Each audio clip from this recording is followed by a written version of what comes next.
से कुछ ही देर पहले हमारे संवाददाता नीलेश त्रिपाठी ने बातचीत की, आइए देखते हैं। हमारे साथ हैं पूर्व मुख्यमंत्री भूपेश बघेल जी। आपका वोटिंग कास्ट हो गया जी? बिल्कुल। पूरे परिवार के साथ मैंने वोट डाला है और बहुत अच्छा लग रहा है। पूरे परिवार के साथ आके मतदान केंद्र में वोट डालें और हमारे मतदान केंद्र में तो 90% मतदान हो चुका है। हाँ, मैं सुबह से था, आप बल्कि देर हो गए मुझे लगता है आपके यहाँ। हाँ, बहुत सारे लोग मिलने आ गए थे और बहुत सारी सब जगह सूचना हम लोग ले रहे थे। बिल्कुल। क्या लग रहा है, अभी तीसरा चरण चल रहा है, अब तीसरे चरण में आते आते गठबंधन की क्या स्थिति ओवरऑल और छत्तीसगढ़ में कांग्रेस की क्या है? देखिए, प्रथम और द्वितीय चरण के बाद भारतीय जनता पार्टी 400 पार कहना भूल गया। वो फिर मुस्लिम लीग और मंगलसूत्र और गाय भैंस तक के पहुंच गए थे। अब वो भी अब नहीं कह पाएंगे। उनकी स्थिति तीसरे चरण के बाद तो बहुत कुछ स्थिति स्पष्ट हो गया है। दाऊदी, ये एक राधिका खेड़ा का मामला चल रहा है आपके यहाँ से, छत्तीसगढ़ से खासकर। देखिए, राधिका खेड़ा की स्क्रिप्ट लिखा गया था और वो उसी हिसाब से उन्होंने रोल प्ले किया और आज वो भारतीय जनता पार्टी में शामिल हो रही हैं, इस प्रकार से ब्रेकिंग न्यूज़ चल रहा था। तो ये पूरा भारतीय जनता पार्टी के कहे अनुसार ही सब वो कर रही थी।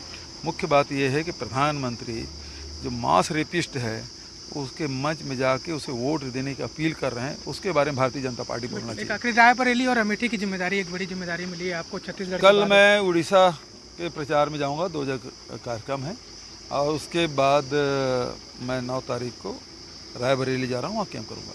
बिल्कुल। तो ये पूर्व मुख्यमंत्री भूपेश बघेल वोट कास्ट करने के बाद दावा भी कर रहे हैं कि कांग्रेस अब बेहतर स्थिति में है और गठबंधन की सरकार बनेगी। हालांकि रिजल्ट क्या होगा ये 4 जून को परिणाम के साथ ही सामने आ जाएंगे। रायपुर से नीलेश त्रिपाठी, एनडीटीवी।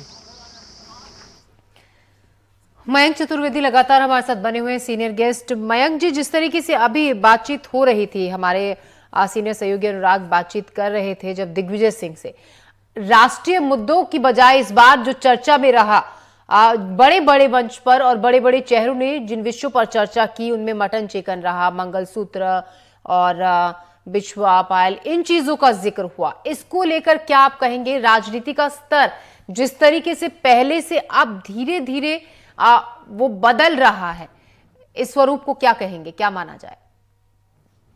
देखिए, राजनीतिक दल भी उन्हीं मुद्दों पर या उन्हीं चीजों पर बोलने का प्रयास करते हैं जिससे उनको लाभ मिले।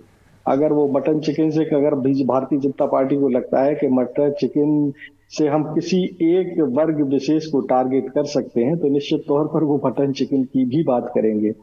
आप भी समझ रहे हैं कि बहुत सारी चीजें राजनीति में में होती हैं, क्योंकि हमारा लोकतंत्र उस तरह की इजाजत नहीं देता कि हम किसी कम्युनिटी को सीधे सीधे टारगेट करें। तो ये एक रणनीति का हिस्सा है।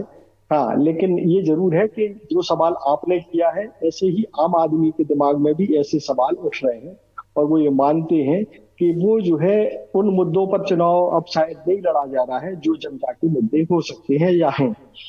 एक बड़ी वजह मतदान कम होने की ये भी हो सकती है बाकी राज्य, खासतौर पर मध्य प्रदेश में, क्योंकि छत्तीसगढ़ में तो इस तरीके का कोई ट्रेंड नहीं दिखाई दे रहा है कि मतदान का प्रतिशत कम है। लेकिन हाँ, जो अरुचि जो लोगों की हो रही है, जो एक पढ़ा लिखा तबका होता है, जो समझदार तबका होता है, वो ये इन सब मुद्दे उसके लिए कोई मायने नहीं रखते हैं। वो डेवलपमेंट की बात करना चाहता है, वो सिक्योरिटी की बात करना चाहता है, वो एजुकेशन की बात करना चाहता है, वो हेल्थ की बात करना चाहता है। तो ऐसी स्थिति में अगर किसी को लगता है कि छोटे छोटे मुद्दों से उनको चुनाव को प्रभावित किया जा सकता है, उनको लाभ लिया जा सकता है, तो निश्चित तौर पर इस तरह की बातें होंगी भी। अब सवाल ये उठता है कि इन बातों से कौन सा वर्ग प्रभावित हो सकता है। तो आप देखिए कि अगर आप पूरे समाज को 2 कैटेगरी में विभाजित कर लें कि एक वो जो फॉरवर्ड देखता है और एक वो जो मौजूदा हालात के लिए परेशान रहता है या वो ये चाहता है कि उसके मौजूदा हालात को वो खुद नहीं बदल सकता, दूसरे लोग बदल सकते हैं, खासतौर पर राजनीतिक लोग। तो वो इस तरह की बातें अक्सर होती रहती हैं कि मटन चिकन और ये सब जो है, हमको नहीं लगता कि ये बहुत ज्यादा अच्छे मुद्दे हैं जिन पर बहुत सीरियस बात होनी चाहिए। लेकिन जो अगर बात हो रही है तो निश्चित तौर पर राजनीति का स्तर थोड़ा बहुत तो, मतलब जो एक बेस लाइन जरूर होनी चाहिए राजनीति की।